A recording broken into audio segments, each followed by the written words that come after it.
Speaking of a potential Democrat administration in the United States, in a must-read piece in this week's Spectator Australia, Dr. David Adler asks what Joe Biden and Kamala Harris in the White House would mean for peace in Israel and the Middle East, and it ain't pretty. As Adler points out, Biden has promised to dismantle much of Trump's extraordinarily successful legacy, and with a return to the bad old Obama days of cuddling up to Iran, resourcing and emboldening Iran would make war more likely, says Adler. And of course, Kamala Harris, whose Chief of Staff, Karine Jean-Pierre, has been described as a radical Israel hater. She has already pledged to start refunding Palestinian organisations that Trump defunded because of their links to terrorism, and which will now, in David Adler's words, simply fuel more violence. As I said, a must-read piece out tomorrow. But first, Jacqui Lambie. She's one of Tasmania's 12 senators. Quite what they all do, I can't really say, but clearly staying well informed on matters that might be of interest to the people who pay her salary isn't all that high on her list. Here she is in Parliament this week, proudly displaying her own ignorance.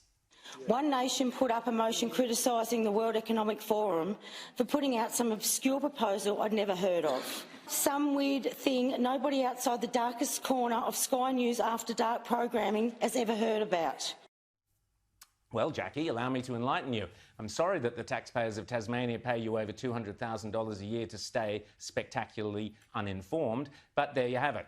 First up, although, I am delighted to appear on Sky News After Dark and even to appear on the darkest corners of Sky News After Dark. I have been talking about the Great Reset for the last couple of months here on Outsiders, which is in fact a daytime show. Indeed, it is the #1 rating show on all of Sky News daytime every single week. So please, when you're trying to insult people, it does help if you are at least a teensy bit accurate. Secondly, as I would hope you're aware, Australia is a high-paying member of the United Nations. We are a member of the International Monetary Fund, and the Australian taxpayer spends a fortune sending top politicians and public servants year in, year out in luxury style to attend the World Economic Forum in Davos to help map out global economic structures. It was Matthias Corbyn at the beginning of this year. On top of which, Prince Charles is our future monarch. So when these four extremely powerful and influential bodies line up to tell us what they are planning for our economic future, it's worth maybe just paying a little attention.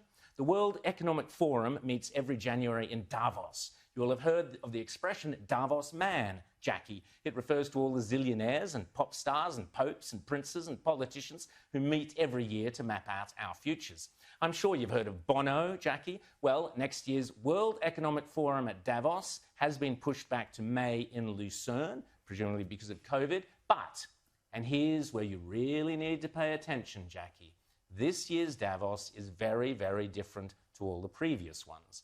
The World Economic Forum, along with the United Nations, along with the International Monetary Fund, and along with any number of prominent globalist organisations and powerful individuals, including Prince Charles, together have jointly promised that the 2021 World Economic Forum will be used to introduce, via a vast network of connected big tech corporations, online activist movements and compliant local and national governments, something they call the Great Reset. This isn't some Sky After Dark fantasy conspiracy theory, Jacqui. It is a global commitment they have made to use the panic and fear generated by the coronavirus as a means to reshape all our economies and laws and move to a new form of capitalism that focuses on net zero emissions. To use all the tools of COVID to tackle climate change. You might think this is a great thing.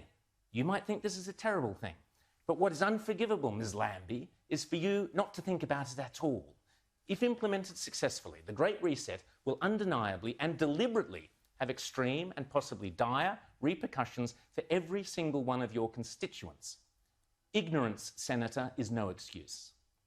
Already, the Great Reset is being widely advertised on posters and in ads across the UK and Europe, and no doubt will be here before too long. You'll own nothing and you'll be happy is just one of their marketing slogans. I'm sure there are plenty of Tasmanians, Jacqui, who might beg to differ with that proposition.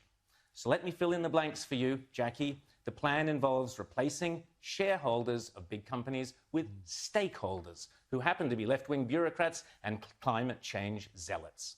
Replacing mum and dad small businesses and private enterprises with big tech and big business. Mrs. Kafup's share portfolio is out.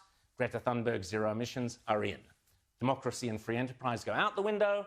Totalitarian government control slides in through the back door. But remember, it's not only a great reset, it's a great deception.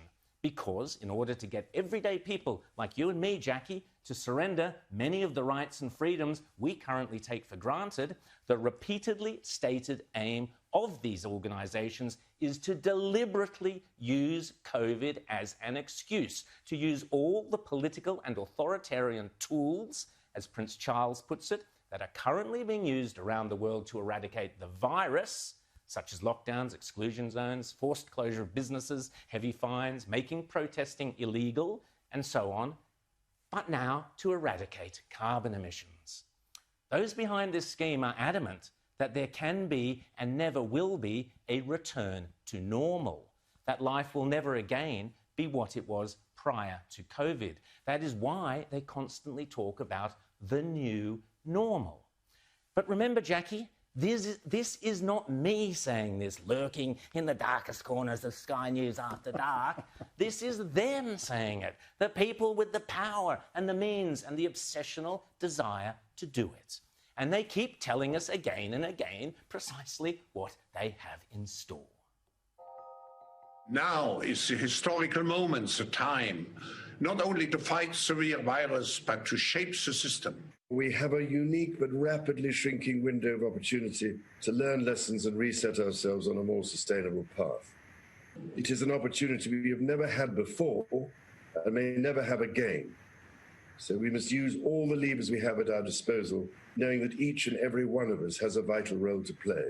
The Great Reset is a welcome recognition that this human tragedy must be a wake-up call. It is imperative that we reimagine, rebuild, redesign, reinvigorate and rebalance our world.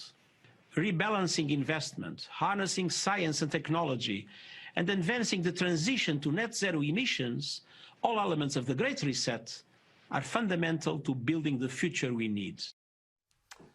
And if it's still not clear, Jackie, maybe Santa could pop this little gem into your Christmas stocking. The book written by World Economic Forum boss Klaus Schwab himself, setting out precisely how the most powerful forces in the world are lining up to use the COVID-19 crisis as a pretext for introducing a new climate change-focused one world economy that will strip away property rights and basic democratic rights.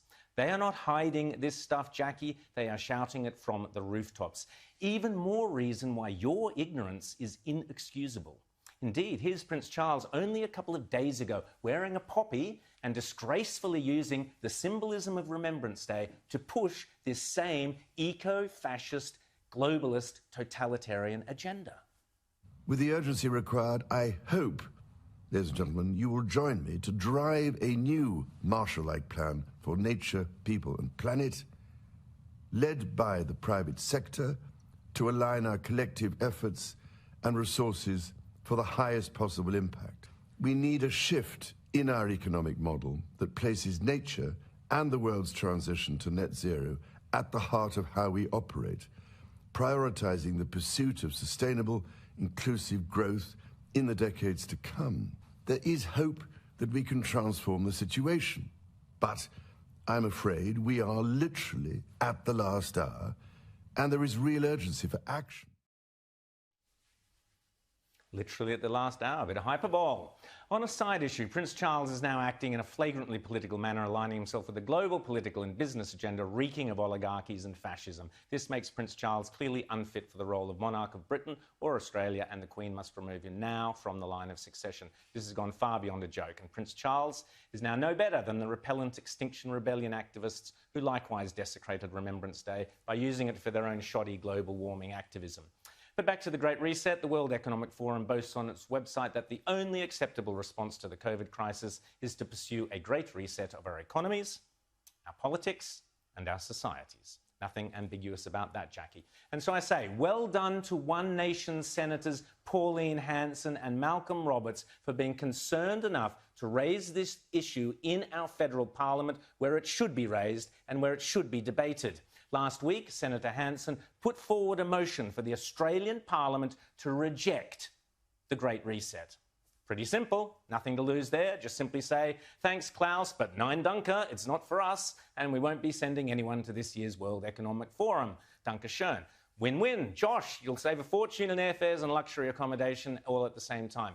Yet, despite the abhorrence of the Great Reset agenda, every single member of Parliament, federal Parliament, from the Liberals to the Nationals to the Greens, voted against Pauline's proposal. Shame on every single parliamentarian from the Prime Minister to Jackie Lambie for either being too lazy or too ignorant to understand this proposed assault on our democratic way of life, or worse, for giving it the nod.